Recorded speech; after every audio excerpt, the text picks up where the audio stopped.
যারা স্রষ্টাকে স্মরণ করে তাদের বলে কি জাকের।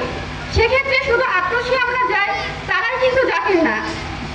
আপনারা প্রত্যেকে যারা ঘরে বসে আল্লাহকে স্মরণ করেন আপনারাও কিন্তু জাকের, কিন্তু আপনারা জানেন না যে আপনারা জাকের। আপনারা ভাবেন হয়তো পীরের দরবারে যারা যায়, ফরিদপুরে যারা যায় তারাই জাকের।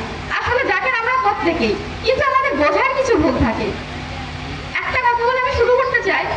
একটা দরবারে একজন রাজা যায়, তিনি যে বলে যে আমার একটা নালিশ আছে, কিন্তু নালিশ কবুল করার জন্য পীর একটা শর্ত দেয় যে মানুষের দোকান থেকে আপনার কিছু মিষ্টি কিনে আনতে।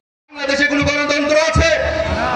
গণতন্ত্রের প্রথম ভিত্তি হলো মানুষ তার বাক স্বাধীনতা থাকবে এবং মানুষের মতামত প্রকাশের সর্বপ্রথম এবং উত্তম পন্থা হলো তার সেই মত প্রকাশের একমাত্র নির্বাচন।